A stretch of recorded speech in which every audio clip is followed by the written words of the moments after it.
I gotta ask you a question. What do you think Trump supporters thought about the No Kings protest? I saw a post that had some interesting responses, and I screenshotted everything that I thought was worth talking about.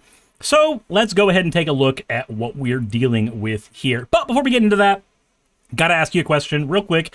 If you could do me a huge favor, comment on how you got here to this video. Did you do it from the subscription feed? Did it show up randomly on your timeline? Or do you just watch everything that I make and therefore are very unhealthy? That said, also, if you are new here, consider subscribing to the channel. I talk politics and things that are relevant to me. And if you think that that's something that you want to support, then please consider subscribing to my channel. Sylvie says, I'm telling you right now, it's because I watch all your content and therefore you are not healthy. I see. I understand. It all makes sense now. That said, let's see what's going on here. So, this person said they saw the No Kings protest in Roswell yesterday and honestly thought it was really cool. People peacefully standing for what they believe in. That is something a lot of countries don't have. We are lucky for that. Went into the comments and saw a lot of back and forth with zero substance. So here I am, genuinely asking Trump supporters, how was your life improved in the last 14 months? What's your favorite policy and why? No insults, just real conversation. I'm open-minded and I want to understand. I'll keep it factual. You should too. Change my mind about that guy. So, of course, the No Kings protest, the third one that happened recently, was done in protest of Donald Trump and him going over and above his executive powers by starting a war with Iran that none of us wanted to get into at all. Hell, even with congressional approval, I wouldn't have wanted us to get into that, but I digress. That's what No Kings has been about. A dude who doesn't give a shit about the rule of law and just oversteps his boundaries all the goddamn time. So, let's see what Trump supporters are okay with. How has Mark Briggs's life been improved? Closed borders, removing illegals, no taxes on overtime, no more DEI, no more infinite genders, just male and female recognized. So, first of all, can you even define DEI, Mark? Real quick question. Secondly, no more infinite genders. Let's pretend that was a thing that was happening in the first place, right? Let's pretend that for just a minute. How did that affect you? Like, in what way did, quote, infinite genders affect you at all? Also, what's funny is that he's not even correct on things here. So, the border is not fully closed. People can still sneak in. No taxes on overtime. We actually still tax overtime. Here's how the One Beautiful Bill Act actually works. You get paid at 1.0 of your pay. You get 100% of your pay. That gets taxed. Then, when you're in overtime, you get paid time and a half. So you get 150% of your paycheck. That extra 50%, that is your overtime pay. The One Beautiful Bill allows a deduction for that 50% portion that exceeds your regular pay. It's not actually an exemption from taxes. You still pay payroll taxes. Those still apply. Instead, you get to deduct up to $12,500 of your overtime income on your taxes. But you are not actually exempt from those taxes. You still end up paying those things. So, I'm sorry. This is also only effective from year 2025 up to 2028. So, this is something that Trump thought was so important that you should only have it for the next 4 years. By the way, it will reduce your federal income tax a little bit if you have overtime, but it doesn't actually eliminate it. You still could end up owing taxes even at the end of this. So, I'm sorry that you didn't look at that at all. I don't expect everybody to be a tax expert. I am not a tax expert. But anyway, actually trying to set the United States up to be the greatest country on the planet. Again, what the fuck does that mean? Attempting to stop all the ridiculous spending of our tax dollars. Actually, that didn't happen. And we have evidence that that didn't happen. I actually have the federal deficit right here. And Donald Trump has had a negligible effect on the deficit compared to the Biden administration that were able to get the deficit down from what it ballooned to under Donald Trump. They were able to get the deficit down a lot. And then Donald Trump has basically done nothing but maintain the deficit. So again, when you say the ridiculous spending of our tax dollars, he hasn't actually fucking changed it all that much if you're really worried about your money being saved, my guy. I think many people voted for Trump hoping for some change. Trump came and campaigned on fixing everything that people were complaining about. He promised to reduce spending and promised to bring great people to work on Doge, promised to stop inflation, immigration, improve the country, stop censorship, stop wars, and in the end, it was all a lie for people who voted him into office. They were just played. Not only were they played once, they were played twice. Y'all saw his first administration, which ended in the January 6th attack on the Capitol, and you still voted him in again. I despise the man, but he did come out the gate swinging. If you wanted mass deportations, you got it. You want massive tariffs, you got it. You want Roe versus Wade gone, you got it. Yeah, we got things that actively hurt our country. The mass deportations fuck up our GDP. We actually have better productivity in most of our markets when we actually have immigrants in there. You want massive tariffs, you got it. The tariffs did nothing but actually hurt our industries, especially our farming industries. You want Roe versus Wade gone, you got it. Yeah, if you wanted to get rid of all of the rights that women have, you start with the rights to their own body and you work from there, I guess. He's done so much to advance his agenda. The only thing I can think of that's in stark contrast to what he ran on is the bombing and war in Iran. He hasn't done anything to help people with affordability. Oh, but according to this guy, he did. He supposedly did help with affordability. I thought that was the case. That's so weird. Then we have Jamie here, who says, I'm not here to change anyone's mind, just like no one can change my mind. Well, I'm glad you admitted it in the beginning. I'm not going to try anymore. The only reason I voted for Trump was one reason. He was the best candidate that aligned with Christian values. And what the fuck are those, Jamie? He is pro-life. Any candidate that is pro-choice cannot be my candidate ever. Ma'am, you are a woman.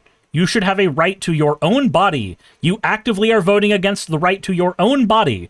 Do you not see how dumb that is? Anyway, any candidate that is pro-choice can't be my candidate. Anyone who says they are Christian and pro-choice hasn't read the Bible. Actually, they have. The Bible actually has an abortion that happens in Numbers. The potion made of the dust of the temple, the dirty water, that potion was an abortion potion. The rotting of the thigh is actually translated by many scholars to be an abortion.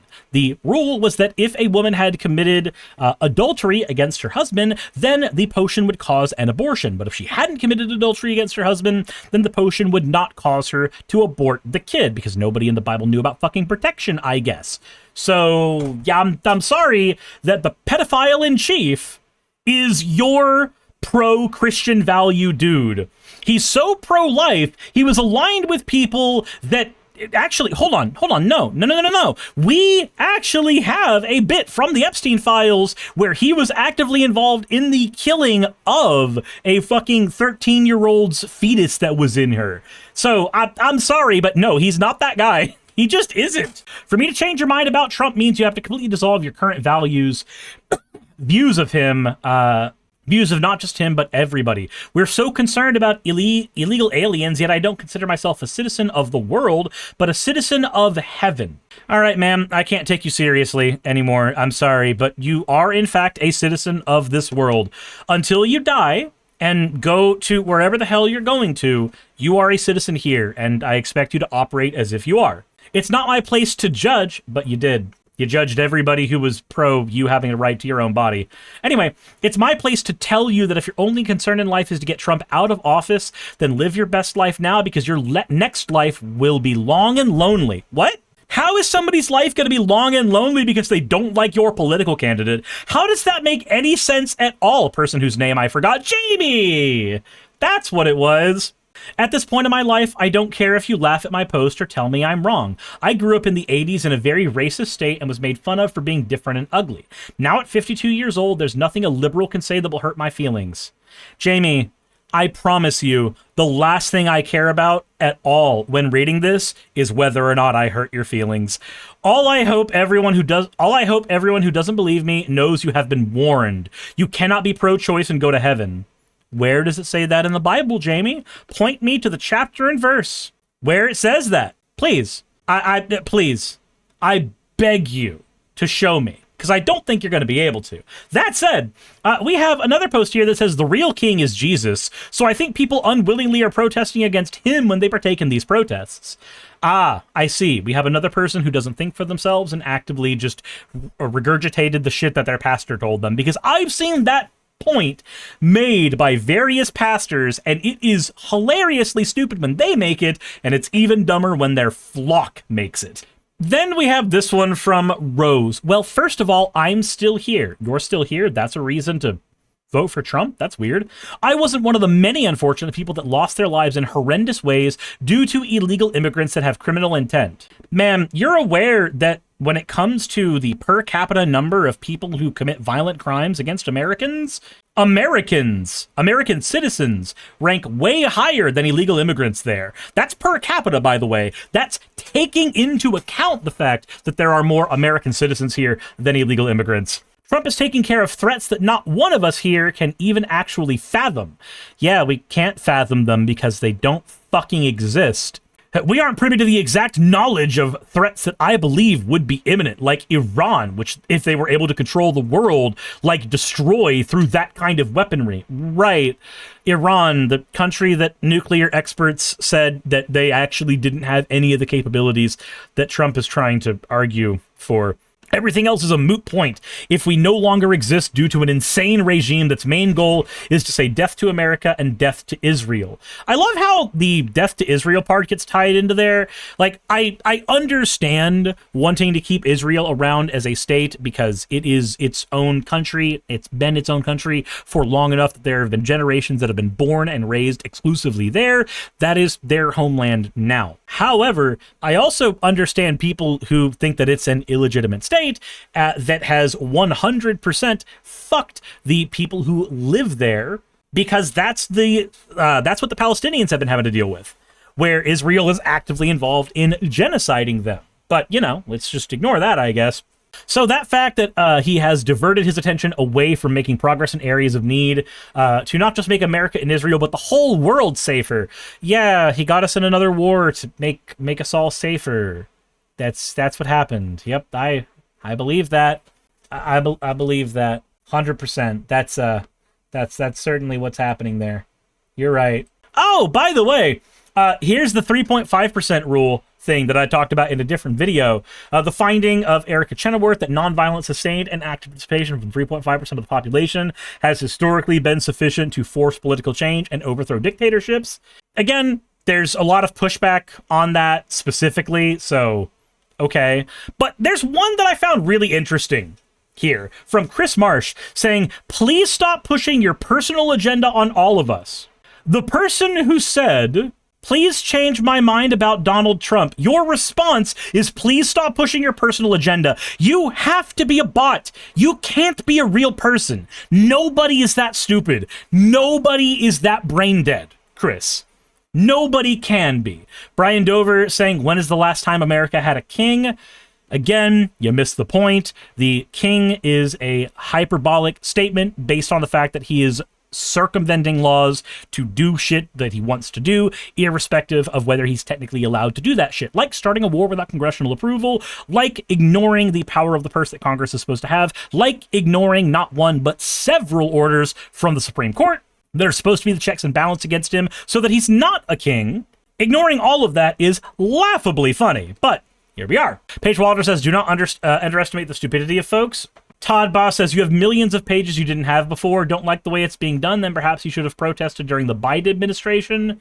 I don't know what that's supposed to mean here. And then the end of these right here. First of all, there is no king. Feudal protest and making no king becoming more like a king. Again, I feel like everybody that argues this has no idea how to engage in any amount of reading comprehension. These all have to be Yu-Gi-Oh players. They have to be. I cannot fathom a world where this amount of just inability to read basic shit is so unfathomably prolific in the United States population, unless they all play Yu-Gi-Oh!, in which case it makes sense. Jesus Christ. Oh my God. Honestly, just being able to not worry about being fired for saying people with some ideas are the R slur anymore, that's the best part. So Donald Trump specifically made it so that when you argue about gender, your boss won't fire you. Like, I don't think there's an executive order that did that. I don't think that's something he actually did. That's just a natural thing that happens when your political environment moves more regressive. If you're regressive, things get better, Katrina. It's weird that so many of the people with, like, dumb shit opinions here all have female names. I don't know if that's because they are bots that are doing that. I don't know if that's the case. I know Facebook has a bot problem, not as bad as Twitter, and I didn't check every profile here specifically, but it's really weird that the people who are more likely to respond to this and be pro-Trump are the people that, you know, he's actually okay raping, especially if they are younger. There's an entire set of files about this, by the way. Just thought you might want to know. And having people speak on behalf of white people who are tired of being called racist over stupid shit, define stupid shit. Can you tell us what the stupid shit is, Katrina? What stupid thing did you say that was considered racist that people didn't like? Please, tell the class. Because usually when somebody says something like this, they either don't have an example, or the example they give is something that actually is kind of fucking racist. My God. Being racist over stupid shit while we move a bunch of brown people into the United States and go extinct? Ah, this idiot believes in white genocide. She thinks that the more times we have sex with brown people as whites, we are diluting our bloodlines and therefore eliminating white people. Katrina, I'm sorry, but I cannot fathom at all how you could possibly be so stupid to think that having sex with people and procreation is a form of genocide. You absolute fucking idiot. Holy shit. Orla says, you know, maybe this rite of nuclear war is about on time. Bragwin says it's called cognitive offloading and conservative people enjoy it because it means they don't have to defend their ideas or think about them. Sylvie says, fun fact, I interact with a lot of barely English-speaking people, mostly Mexicans, and whenever we had a language barrier, we worked together to figure out what the other party needed via context clues. Yeah, it's almost like human beings can talk to each other.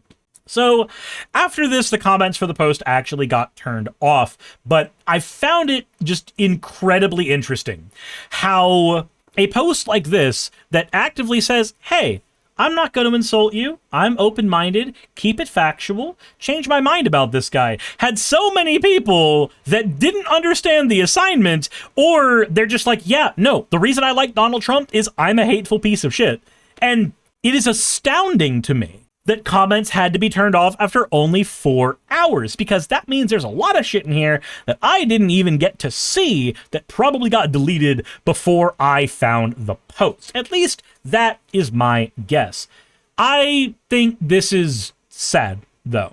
Like, truly and honestly, looking through the looking glass at each and every one of these posts, it either is a set of bots who are defending Trump because that's what you can have bots do easily, or it's a set of people who are so blinded by their own hatred or inability to care about things that are happening to people that aren't the same skin color as them in general, that I am sad that I not only share breathing space with them, airflow with them, but I'm sad that we vote in the same elections.